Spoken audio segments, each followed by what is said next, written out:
सोचें जरा एक ऐसी कहानी के बारे में जो उस सच्चाई को सामने लाती है जिसे हम सब शायद सबसे ज्यादा छुपाते हैं। वो सच्चाई ये है कि हमारी सबसे गहरी मोहब्बत ही हमारी सबसे खतरनाक नफरत को जन्म दे सकती है। ये कहानी समझे एक आईने की तरह है जो हमारे अपने अंदर के अंधेरे दिखाती है। नफरत मोहब्बत की नाफरमान औलाद है। यही वो एक लाइन है, वो खतरनाक सच्चाई जिस पर ये पूरी कहानी खड़ी है। ये एक ऐसा रिश्ता है जुड़वा बच्चों की तरह, जिसे कोई जंग, कोई भी धोखा कभी अलग नहीं कर सकता। तो कहानी का पहला बाप हमें सीधा एक ऐसी जंग में ला खड़ा करता है जहां से भागने का कोई रास्ता ही नहीं। और ये जंग ये किसी सरहद पर नहीं लड़ी जा रही, नहीं, इसका मैदान जंग तो किरदारों के दिल हैं। और इस जंग का सिर्फ एक उसूल है। तुम्हारी और मेरी जो ये जंग है ना, जरा यहां रुके। इस आधे जुमले में एक गूंज है, एक धमकी की और साथ ही एक वादे की भी। एक ऐसा वादा जो सिर्फ तबाही लाएगा। ये तब तक खत्म नहीं होगी जब तक तुम मर नहीं जाती। और ये है वो अंजाम जिससे भागा नहीं जा सकता। इस कहानी में कोई जीतेगा नहीं, सिर्फ बच जाने वाले होंगे और मुर्दे। बस यही इस जंग का इकलौता आखिरी असूल है।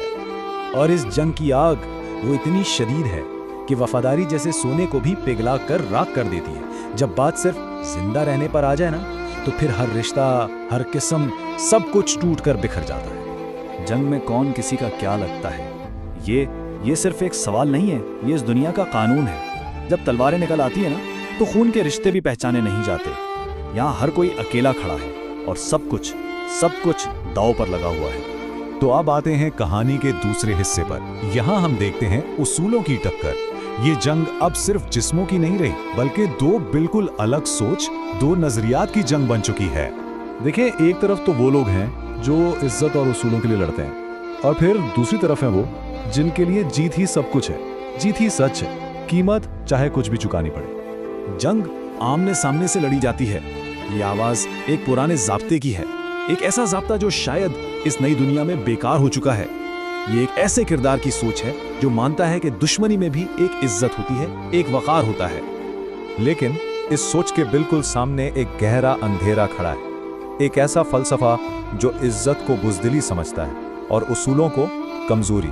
किसी को अजियत में देखने का सबसे अच्छा तरीका पता है क्या है? उसकी कमजोरी को निशाना बनाना।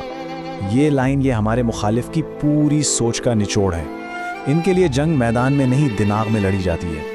वो दुश्मन को वहां से तोड़ते हैं जहां से वो सबसे ज्यादा कमजोर होता है।